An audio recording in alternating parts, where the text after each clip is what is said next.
Good morning, everybody.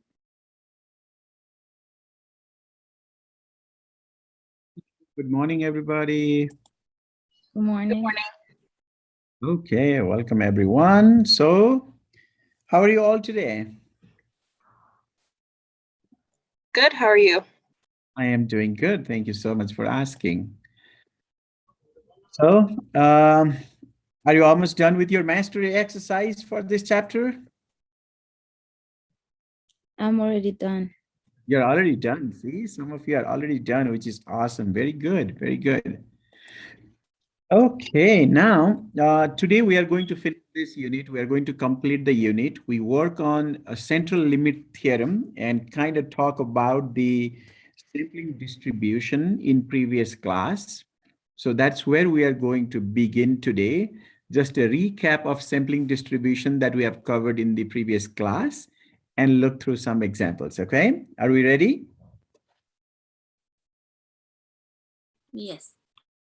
Okay, so if you try to recall the sampling distribution that we have studied in previous class, when we say sampling distribution, it is the distribution of the sample statistics.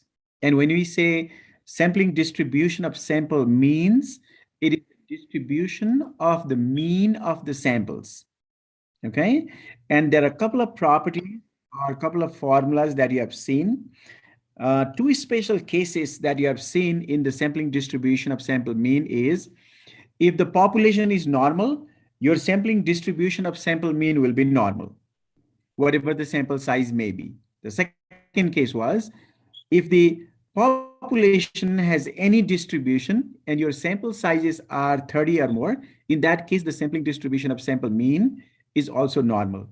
So for that, for the distribution, I should say, for the distribution of the sample mean, the mean of the sample mean will be equal to population proportion, or we have written that formula as mean of the sample mean, that is mu sub x bar is equal to the population mean mu. So that was one of the formulas that we have seen.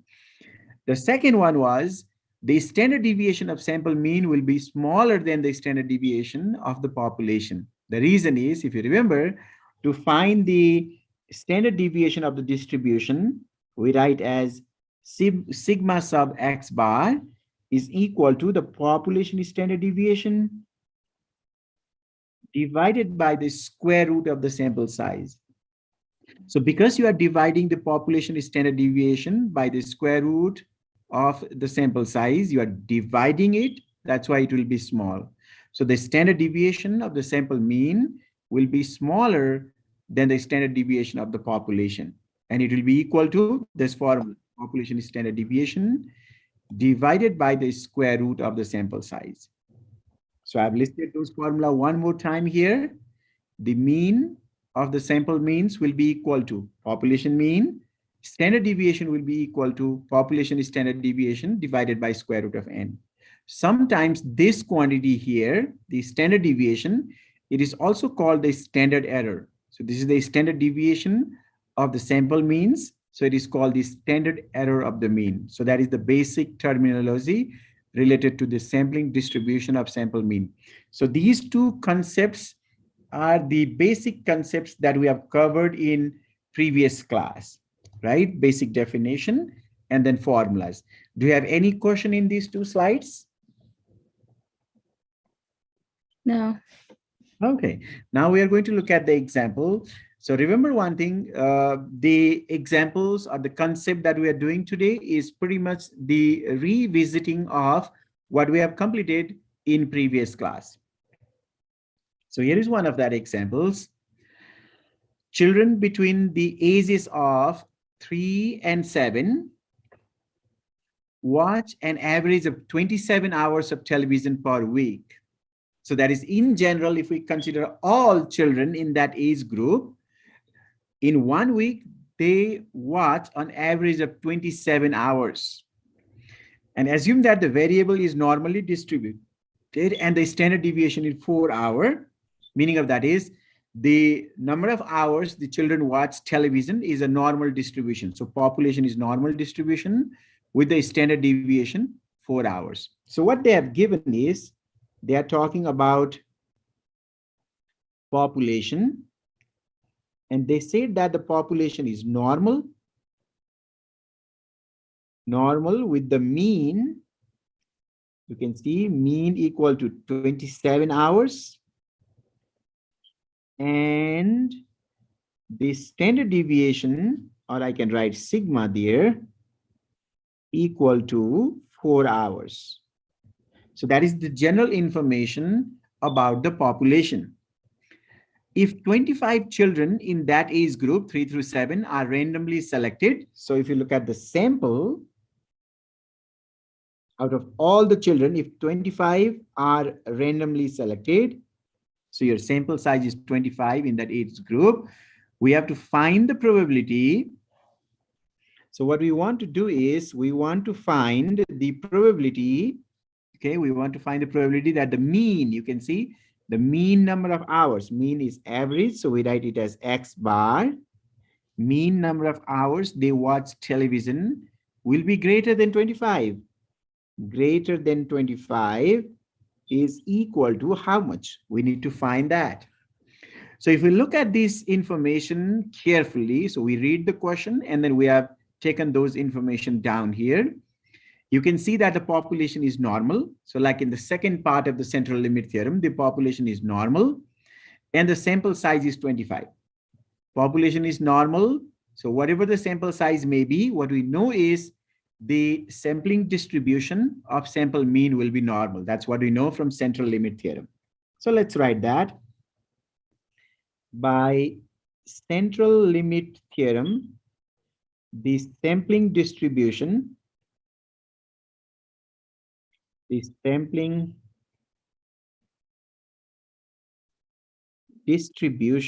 of sample means is normal. That is what we know from the central limit theorem. That means if I plot the average or the mean of every sample along the x-axis, then the distribution will be a normal distribution with the mean mu sub x bar and standard deviation sigma sub x bar. And you know that at the center, you will have that mean. The mean is located at the center of the distribution, right here at the middle, over here. So if this distribution is normal, what we need to do is we need to find this mean and we need to find the standard deviation. Because for the normal distribution, if we know the mean and the standard deviation, then we'll be able to find that probability. So let's find that. Now the mean, denoted by mu sub x bar, is equal to population mean mu. That was the formula. And the population mean is 27. So this is equal to 27. So that is the mean. Now we need to find this standard deviation. Standard deviation is denoted as sigma sub x bar equal to population standard deviation divided by square root of n. Population standard deviation is 4 divided by square root of 25.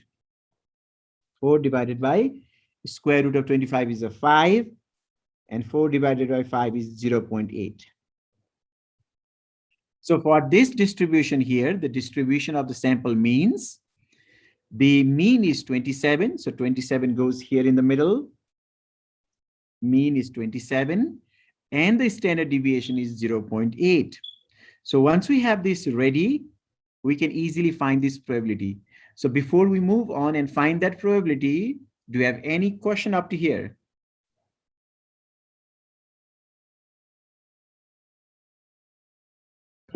No. No question. Okay, that is good. So the probability is that x bar, or the mean, is greater than 25 is equal to, so mean are along the x-axis, 27 is here. So 25 should be a little bit on the left. Maybe this is 25. That is 25. So I need to draw that border line there to separate the lower and upper area. And also we are looking for X bar, the mean, greater than 25. The greater numbers are on the right. So we have to set the area to the right. So on your note catcher, please set the area to the right, just like this.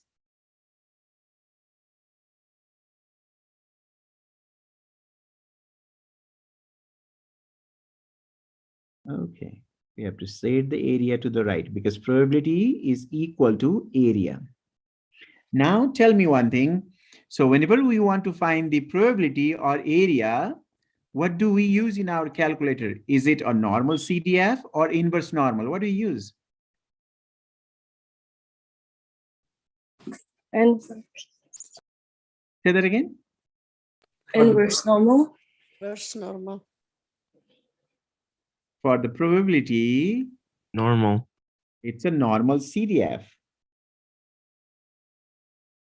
Normal CDF. Always remember this, okay? For the probability or area, we use normal CDF. If we want to, if the area is given and we want to find the value along the x-axis, it can be the x value or z value. In that case, you'll use the inverse normal. So normal CDF, then we write the lower boundary for the area, which is 25. And then the upper boundary for the area, it goes all the way up to infinity. So positive infinity, E99. Mean is 27. And for this distribution, we found the standard deviation to be 0.8. Okay.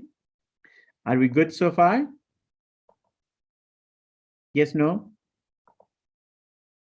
Yes. Okay. So now I'm there. Can you see a different screen there or you don't see it? Don't see it. You don't see it? Okay, let me stop sharing this one. Okay, what do you see? Now I see the calculator. Finally, I got this calculator somehow. So let me try to show you. Yeah, I've been telling you before how to do it, but I don't have that calculator, but finally it's here. So what you have to do is you have to press second and then this bars here. Okay, when you do second bars, then you go to the normal CDF. I think you can see here, that's number 2. Right? The lower boundary in this case is 25. We type 25. Can you see my screen clearly? Yes. Upper is E99. So if you press second and comma here, that will give you E, then 99. Mean is 27. And the standard deviation is 0.8. And if you paste this, you'll see what we have written on paper. So if we paste, this is what we have written on our paper. And if you hit enter, you will get the answer. So what is the result? 9938. 0.9938 if you round it to 4 decimal places. Okay, so is this clear? Yes. Yes. Very good. Okay, now let me share back the other screen. Okay, can you see my screen now? No. No, still the calculator? Yes. Okay. What do you see now? We see your screen right now. Okay, good. So I have that information here. So that is the result. Okay. That is the result of the probability. So probability that the mean number of hours they watch television that will be greater than 25 hours per week will be 0.9938. So that's like 99% of the children in that age group watch television more than 25 hours per week. Okay. So do you have any question on this? Is this example clear? It's clear. Okay. So you can clearly see that this is based off the This is based off the sampling distribution or central limit theorem.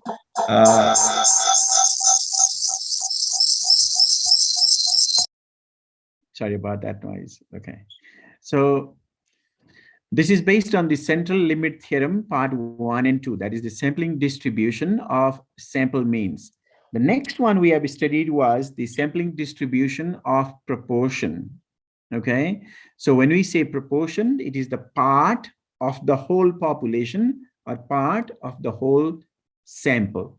That's called the population. So we have seen that for the sampling distribution of proportion, the two conditions that must be true are n times p and n times q. See, n times p and this one. This is n times q because 1 minus p is q must be greater than or equal to 10. If n times p and n times q is greater than or equal to 10, in that case, the sampling distribution of proportion will be normal. And for that, the mean will be equal to, you have seen here or in previous class, mean is equal to, this is mu sub p hat, hat is missing, mu sub p hat is equal to p. Okay, mu sub p hat is equal to p, that is the mean, and the standard deviation sigma sub p hat is the square root of pq divided by n. So these are the two formulas that we have seen in previous class. So we are going to use these formulas to solve a problem. Okay. Remember one thing, if we take a number of samples from the population, and if that sample satisfies the condition n times p and n times q, both greater than 10. So in that case, the sampling distribution will be normal. Mean will be equal to p, and standard deviation will be equal to square root of pq over n. So that's what we have studied in previous class. We are going to solve the example now. And here is the example. Ready for the example? Yes. Okay, let's see. Suppose 57% of all adults in US between 35 to 40 years of age exercises at least 4 days per week. So we are focusing on this age group, 35 through 40, okay? And we want to see whether they exercise at least 3 days per week. At least 3 means 3 or more. So in that, the population proportion is 57%. Okay, population proportion is 57%. So they have given for the population, let's write. For the population, the proportion of population who exercises at least 4 days per week is 57% or 0.57. So now tell me what is the value of Q? If P is equal to 0.57, what will be the value of Q? 43. 43%, that's right, 0.43. That is 43% of the people in that age group, they don't exercise at least 4 times. Now, if we take a random sample of 90 adults, so that was the information about everyone in that age group. Now we are talking about a small sample size, just 90 adults in that age group. So sample size is n equal to 90. Okay, sample size is n equal to 90. We have to find the probability. We have to find the probability that more than 47%. So we are looking at the portion of that, okay, portion of 90, and that should be greater than 45. So probability that the portion of the population is greater than 45% is how much? Who exercised at least 4 days per week. We need to find this. So as you can see, the question involves percentage or proportion. This should be the question on the sampling distribution of the proportion. But to check whether the sampling distribution of the proportion is normal or not, we need to check that n times p and n times q. So let's do that. Now, if you want to find n times p, that will be 90 times 0.57. And if you want to find n times q, that will be 90 times 0.43. If you multiply 90 times 0.57, that will be 51.3. Please check it. And then 90 times 0.43 is 38.7. And you can see both of them are greater than 10. Okay, both of them are greater than 10. That means by central limit theorem, we can say that the sampling distribution of proportion is normal. So we can write, since n times q is greater than 10, and n times p is greater than 10, the sampling distribution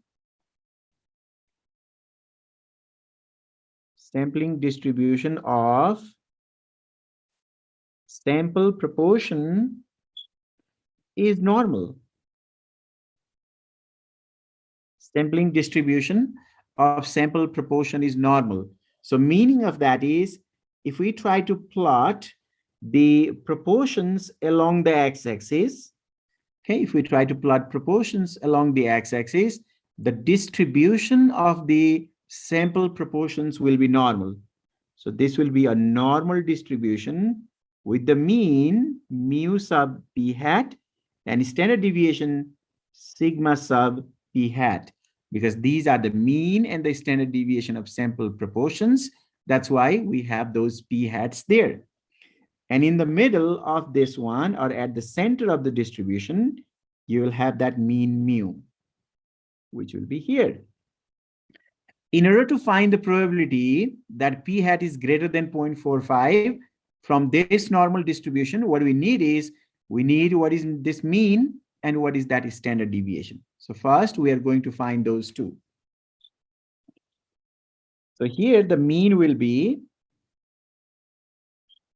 mu sub p hat equal to p. That was the formula. Mu sub p hat is equal to p, and p is 0.57.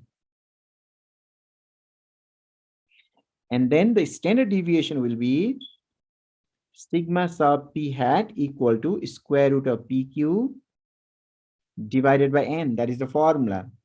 So square root of p is 0.57, q is 0.43, divided by sample size is 90. And if we simplify this expression on our calculator, you can try that. It will be 0.0522. 0.0522. So that is the standard deviation for this distribution. So now we know the mean and we know the standard deviation for this normal distribution. So once we know the mean and the standard deviation for the normal distribution, we can easily find the probability. So before we move on and find the probability, is everything clear up to here? Yes. Okay, good. So now let's try to find the probability. So probability that p hat is greater than 0.45 is equal to, so here you can see mean is 0.57. So at the center here, we have 0.57. So this 0.45 will be on the left somewhere here. 0.45. We can draw the boundary line there, just like that. And what we are looking for is, we want to find the probability here, probability that p hat is greater than 0.45. The values that are greater than 0.45 are on the right. So we have to set the area to the right. So on your note catcher, please set the area to the right, because the probability is equivalent to the area under this normal curve. That's why we set that area to show our probability. Now, in order to find this area or probability using calculator, now tell me one more time, do we use normal CDF or inverse normal? Normal. Normal CDF. Very good. Normal CDF. And you can see the lower boundary for the area is 0.45. Upper boundary for the area, it goes all the way up to infinity. So E99. Okay. Mean is 0.57. Mean is 0.57. And the standard deviation, we just found it. It is 0.0522.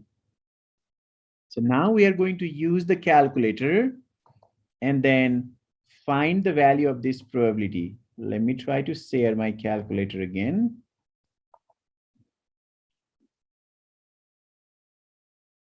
Okay, can you see my calculator? Yes. Okay, so what we do is second, then we go to vars here and then number 2 to bring that normal CDF here. You can see on the screen, normal CDF, right? Then we put the lower boundary, which is 0.45 in this case, 0.45. Upper boundary E99, just that, that's fine. And then the mean, in this case, mean is 0.57. 0.57 is the mean. Standard deviation is 0.0522. 0.0522. And when you paste this on your screen, okay, when you paste this on your screen, it just looks like the way we have written. And when you hit enter, you will get the result. So when you write up to 4 decimal places, it is how much? 0.98. How much? 92. 92. 0.9892. So that is the probability that more than 45% of the people in that age group, 30 to 40 years, exercises at least 4 days per week. So is this example clear? Yes. Could you go back to the It is screen? clear. Go back to the screen. Okay, definitely. Just give me a second. Let me re-share that screen. Let's see. Just give me a second when I try to share that. Sometimes when I'm using 2 screens, it takes time. Okay, it's thinking.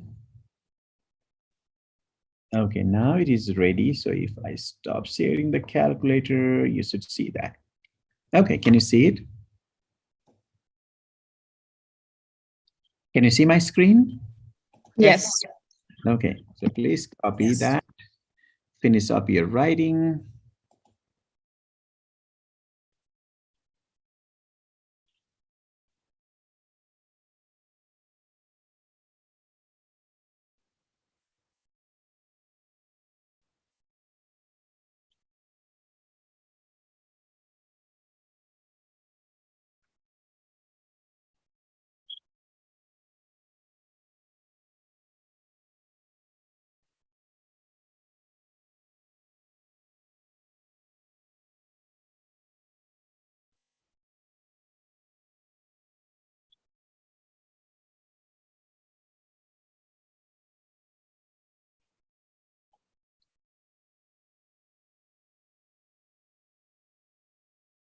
Let me know when you're done copying it, okay?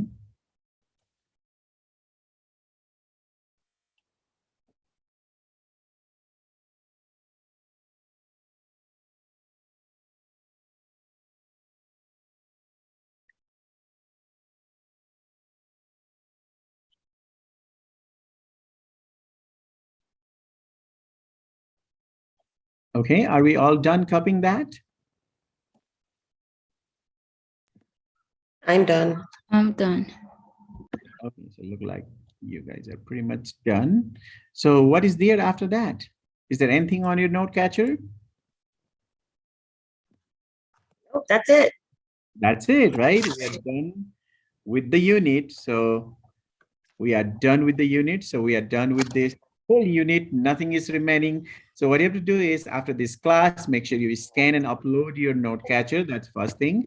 If you have not completed the mastery exercise, make sure you complete the mastery exercise.